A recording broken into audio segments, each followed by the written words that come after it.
all this. Hey guys, how's it going? I'm here with Joe Luna. Hello. You see his hat? That will give you a hint of his business. So I'm just really excited. This is your first time live. It is. A little nervous. A little nervous, but you're doing it anyway. More excited. Yeah, you're more excited. See, the excitement is what. This is our second time talking now. So. Yes, it is. Yeah. So I feel it feels really good. Yeah. It feels really good. So you guys, I met Joe from Felix actually. I'm doing with City Scout magazine. We are collaborating, and he was the very first person that we basically did a walk and talk with. Yeah. So that's how I met him. Was it like 2 weeks ago? Yeah. Not too long. Not too long ago. So hey, Brandon. So you guys, I am excited to go live. And with this series that I'm doing on Facebook Live, it's just promoting all kinds of wins, okay? And his story is so winning that I just have to talk about it because I'm just gonna give you a little spiel. He's been in business for just about 3 months. Yep. You started January, February-ish. And you also started the social media account on Instagram. That's right, yeah. I was a total newbie to that. I had no business on Instagram before this. Yeah, so no business on Instagram, no business in doing business. That's right, like nothing. Yeah. So he's going to share his story because it's so freaking inspiring. But yeah, and you guys got to go to his Instagram. I put his link up there. You will see all the amazing Swedish pastries that he has. Hi, Kevin. Hi, Brandon. Hi, Hal. So yeah, so please, so can you share? Okay, hold on. Where do I start? So having no experience, can you share with them how it's been since literally like day one? Yeah, so, Okay. so it started baking, yeah. back in when I was 17. 17. I met my now wife, and we were in high school. I was baking at Bella Brew. And Okay, you were baking, Yeah. doing your baking thing, so I was. it's been in your life, Yep, baking, yep. yes. And Hi, honey. Johanna, my wife, back then she was my girlfriend. She was a barista at Bella Brew, and so that's how we met. And she's from Sweden, so at that time she had been in America for a few years, and she was like, once we're out of high school, I'm going straight to Sweden. Okay. And I was kind of like, well, I'm here. I'm not so sure that I want to go to Sweden yet. Maybe later on. And so I thought, like, how can I get her to want to be in California? So being 17 years old, I thought, oh, I'll bake for her. And I'll bake Swedish pastries, thinking that would keep her here. That is so, I love that. So I didn't know this. She's still here, and I baked Swedish pastries for her, so it kind of worked. But I think she really stayed because she thought, wow, this guy, he's actually going out of his way to learn about my people and my place. So, yeah, brownie points. So that's where it started, and that's, this is really just a continuation of that conversation back when I was 17. It's me bringing bits of Sweden to California, but now I'm sharing it with everyone, which is really cool. Yeah. I've lived in Sweden for a few years. You end up going. Learn the language, yeah. And I got to see it, hands-on, and so that's what I'm bringing to California. This boys bakery business just started in January. I had applied to a restaurant or a bakery here in town. I was super stoked about it. I was called back for an interview to do a stage and talk to the team. But then I talked to Johan about it, and we both decided, like, this isn't the right time for this. I have my day job that I need. Yeah. I still need. Right? We all need that job, right, to sustain us. Yeah, that's right. So I declined on the interview and meeting with the team, and I was pretty sad for like two weeks. I was like, this sucks, because I was super stoked about it. But Johan, she pushed me. She said, you had this idea for Boys Bakery for like 5 years. Go with it. And so that's when I started. Yeah. So she kind of like nudged you. She did, yeah. To be an entrepreneur. I think she did because she just wanted to keep the Swedish pastries going. She knew if I started this, she was like, it'll just be more and more. So no, but really good support from her. And I went forward with it, and I really started on Instagram. I didn't know where else to start. Oh my gosh, you guys! For those of you guys who are thinking about starting something, right? Like you were baking for her to keep her here. No, I'm kidding. Right. Yeah, but you end up liking it, right? And baking has been. You went to so much fun. Yeah, you went to culinary school. I did. You did. Yeah. And then and then so for those of you guys you guys have a hobby. You guys just like really enjoy something, right? You would have never thought of like just converting that into a business. Yeah. I mean, especially now, I've already gone through college, and I thought, okay, I have my career job, and you know, I thought baking for other people was kind of out of the question at this point. But I'm 28 years old. I have some flexibility still, and I'm using that. I mean, at any age, really, you can start this. Okay. But yeah, I jumped on Instagram. Yes, Johanna Instagram. Actually, she signed me up for a free Instagram class. Look at her. She's just like, she has the vision. I think what it was she's like, your Instagram sucks. You need some help. So she signed me up for this free class. It gave me a bunch of tips. It was a webinar, a live webinar. It was super cool. I used all the tips, and it's been a lot of fun. Yeah. Look at that, you guys. Yeah, so you said yes to learning something that you've never done before. So let's talk about, there's so many questions I have. So let's talk about how Instagram just like propelled you. Like, because we were just catching him a little bit before getting on live, and he was like, oh my gosh, like I'm getting orders. You know, and everyone's so supportive, and you're like, there was an experience that you had that just kind of like just kicked everything off. That's right, yeah. So when I got into Instagram, I started looking around and seeing, you know, what's going on. Yeah. And I saw that Sacramento has a pretty strong foodie community on Instagram. And so I started following those pages, getting to know the different people on there, the different influencers. And I thought, well, let's bring them all together to try my pastries and then ask them to kind of spread the word. So I was fortunate enough, though, that one of them reached out to me before I could send my invitation out to them. So that was really cool. Kind of took one step out of it for me.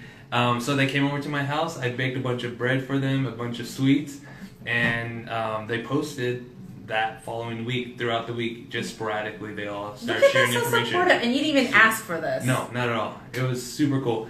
And I've maintained contact with them. We actually did a second tasting a few weeks back, kind of the same model. And I mean, it's helped out so much. So get the word out. Yes, and so I just want to touch on like, see, when you're starting off and creating stuff, I mean, like, like you're baking these pastries and then you're giving it away for exposure. Yeah. You know, you're not asking for money, but you're like, let me just like have them taste. That's right. But then see, it paid off because now they are showing it on Instagram. And they're tagging you and all of that. I do the same thing with coffee shops. I bring a box of FIKA BUNS and I just say, hey, this is my product, can we talk? And I mean, it's the coolest thing meeting all these people in Sacramento. And really, I've lived in the city since I was forever. I was born in the city. I left for college, but now that I'm back, and I'm seeing a whole other side to Sacramento, which is really cool. That I wouldn't have otherwise learned without Boys Bakery. So and I'm cool. I agree with the Sacramento feel. It's like, I just met up with a friend yesterday, and I said, you know, right now, if you're thinking about starting something, you have no idea how supportive like Sacramento is. You know, like, just stay connected. And so when you said like you show up to these coffee places, you show, like, people get anxiety hearing about that, right? When I hear that, I'm thinking like, okay, there must be some sort of like push, whether it's your confidence or even if you're not feeling confident, like what? So do you have anxiety like going to these places or these, you know, like you've never done this before and you know that you need to grow your business, you know? And so I mean, I love my product. I think it's tasty.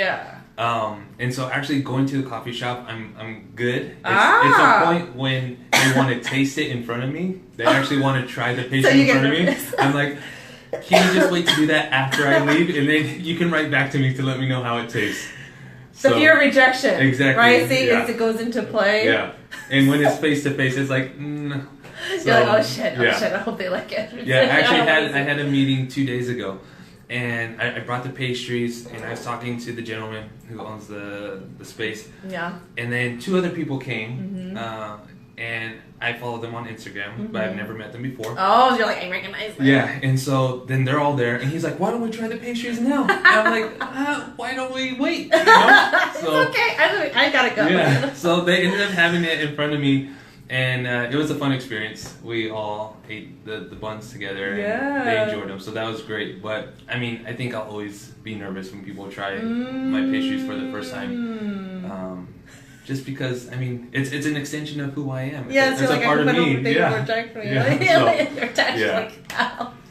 But yeah, it's always fun though. Okay, can you talk about your flavors real quick? Because I'm just seeing different ones. Like every week, there's like something different that you're doing. Yeah, I'm totally playing around with things. I mean, we live in Sacramento. There's so many different kinds of people. Like I'm able to play around with flavors with that. So I always have my staple flavors, which are traditional Swedish flavors: almond, cinnamon, and pistachio. Oh yeah. So those three, they'll always be there.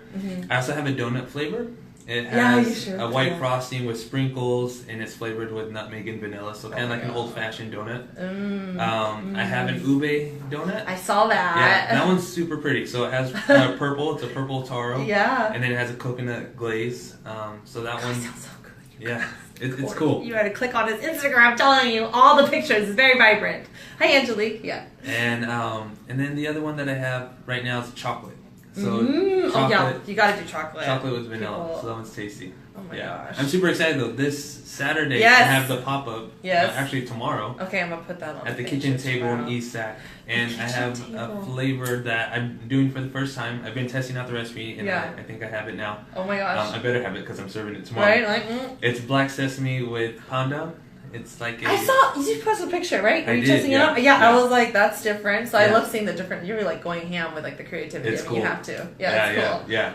And I'm able to do that here because people are a little familiar with those flavors that they're like, oh, try it out, and I hope you guys like it. I know. Yeah. Did you say the kitchen? Yeah, the kitchen table. Yeah, I'm going there. You have to reserve. So not the restaurant. Okay, not the restaurant. The boutique. Yeah. The boutique. Yeah. Okay, so two I'm separate things. I'm not at that level. I know, I was like, okay. No, I'm kidding, but still. Okay, so I also wanted to ask you because, like, you know, I just know that we're speaking to the people out there that are thinking about creating something, right? Or maybe there's a hobby that they love. They're like, no. They're afraid of, like, you know, put it out there, right? And who's gonna like my stuff? Who's gonna like it? What would be the biggest thing that's helped you out so much? Like, what tip would you give to someone that, okay, let's just say they're just getting it, they're transitioning over, starting now. They're on Instagram. Now what?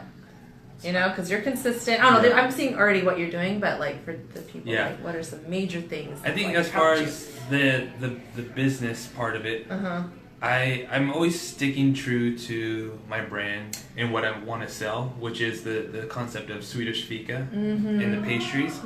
But I'm readjusting what that looks like for Sacramento. Okay. What people in Sacramento would like or would be up to trying. Because, I mean, originally what I had in my mind was to do a very traditional Swedish bakery. Yes. But many of those things are so unfamiliar to us in Sacramento. And I think to get to that point, you have to build the interest. I see. Also, smart. Yeah. And so, I didn't take marketing, but I think it's something that they teach you. Like when you like McDonald's. No, you're speaking it. Yeah. When McDonald's goes to a different country outside the United States, you know, they change their menu a bit to the taste. Very true. Of the people that they're going. Very true. So, I mean, it's still McDonald's. It's still that brand. I'm sure you can probably find the Big Mac at every McDonald's and the French fries. But then there are other menu items or changes to existing items. Very true. So, like in Hawaii, there's Spam, right? There's Spam in something. Yeah, when I was in Sweden, when I lived there, they serve béarnaise sauce at McDonald's, which is so cool. What kind of sauce? Béarnaise sauce. So béarnaise sauce. Yeah, hollandaise with like tarragon and. See, that's So you can dip your fries in there. It's so tasty. But I mean, you would never find that in America. That makes sense. So those sorts of things, and that's what I do. Yeah, with my pop-ups too. I talk to the owner at the establishment. And I say, hey, tell me a little bit about yourself. I want to make a bun just for your shop, and so that's where I got the black sesame. Oh my gosh! Yeah. So Susan at the kitchen table, she gave me a little bit of background insight into her favorite flavors, which is black sesame. That's why I use black sesame. And personal, dude. It's a lot of relationship building. I just want to highlight that. Okay. It's cool. Yeah. So I hope she likes it, Susan. We'll see you tomorrow. So your tip is like, you know, think about your market. If you're introducing something new, and you know that, like, for an example, Sacramento is not familiar with Swedish, you know, pastries. So then you're like, okay, well, let me add some flavors that is popular. Yeah. I mean, that's why I have the donut, the chocolate. Those are two. People are familiar with that when you say donut flavor. Like, oh, okay, you know. Yeah. You would never find that in Sweden. So. Yes. Would you say you have to be also consistent? Yes. Yeah, as far as like your presence online, because I feel like that tool, you vocalize it so much where it's like, it had people reach out to you and want to do pop-ups with you. Yeah, definitely. So I try to post at least once a day. Sometimes twice a day. Oh, look at that. Sometimes a day. Just depending on how things are going. But yeah, just so that I'm I'm out there and people see what I'm doing, as if they're with me, baking with me, or eating FIKA buns with me. But then also communication. I try to respond as fast as possible because, I mean, just working in my day job, a lag of a few hours in response to an email, it gives the impression that you're not there, or something else is more important. So, you know, this thing, Boys Bakery, is so important to me, and it's really, it kind of depends on my relationship with Sacramento and everyone else to keep it going. So that's why I always try to respond to emails and messages right away. So you guys, like someone no experience in business or marketing or Instagram, or the only experience that you have is baking. That's right. Yeah. You know, and your personality, and you know, and you just like I'm thinking about your wife, how she like nudged you to go. So she is a marketing major. So that's the secret. Yes. So see, she's a little voice in my head. So. Like, and it also makes you think of be open to the people who like want to support you, and if they're vocalizing that you're seeing something in you, you may not see it. That means something. Yeah. You know, because sometimes we're so internally blocked with our shit. Yeah. But other people like see your gift. Yeah, totally. And totally, help you right? kind of uncover it and bring it out. So from you started the business to now, like, where have you grown the most personally for yourself? Like, what comes up? So I actually talked to a friend about this yesterday. Yeah. It's probably the area where I've grown the most, but still my biggest challenge.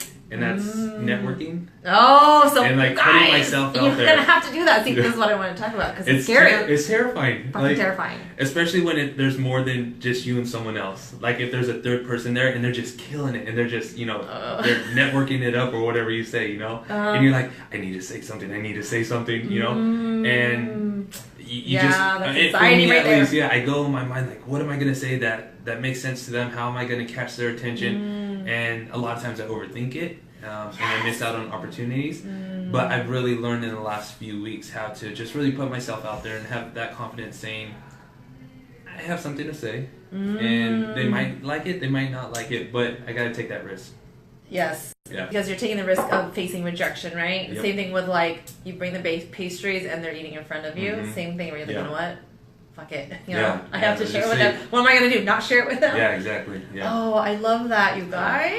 Yeah. Networking. Oh, I love it that you mentioned. Yeah, see that's the thing. Like, you know, the idea of putting yourself out there. It's like, duh, you're in business. You have to put yourself out there.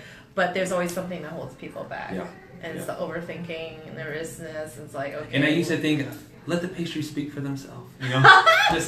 But that's not enough. Like there's much more than just the breads. It's the relationship that you build with people and with the city that is just as important. Yeah. So you're saying from the moment you start to now, you've grown in the networking part. Yeah, but still my biggest challenge. So. Yes, but it's an ongoing challenge. Yeah. Okay, you guys. I think that's about it. Oh my gosh. Like, I feel like there's other things I want to mention, but so tomorrow, where's it at tomorrow? It's exactly your pop-up. So those of you guys who want to check out his stuff. So I'll be at the kitchen table in East Sac. That's right. So it's on Folsom Boulevard where the old Phillips Bakery used to be. Okay. Near the old 33rd Bistro. So in that area right there. That's so close by. Yeah. It's like down the street. Yeah, yep. Right down the street from where we are right now. Right down the street. Yeah, so I'll be there from 2 to 4 with Susan, who's the owner. Super nice lady. Okay. And she has a really cool shop. There's a bunch of kitchen gadgets and tools that she's hand-selected. Stuff that you can't find anywhere else. So check those things out too. But I'll have 3 kinds of buns and caramel popcorn. So come check us out. 2 to 4. Yay, guys! Please support and check us out. I'm telling you, it's freaking awesome. Thank you so much for sharing your story. Thank you. It's so much fun. How do you? Before we go, how do you feel about the Facebook Live? Are you asking me? Yeah, I'm asking you. Like before, you're kind of nervous, but then you're like, but I'm more excited. I think definitely meeting you a few weeks back and having that interview with the magazine that's helped out a lot. Yes. But yeah, a little more comfortable. Yeah, a little more comfortable. Let's do it again. Yes, that's what I want to hear. Oh my gosh, that's what I get every single time. It's just like a conversation. Yeah. Right. Yeah. So, anyways, you guys, see, when you're nervous, just do it with someone. Just do it with somebody, you know, and then let them lead. Let them do. You know. Anyways, all right. We'll see you guys. All right. All right. Bye. Bye, guys. Bye. Hey, Jack.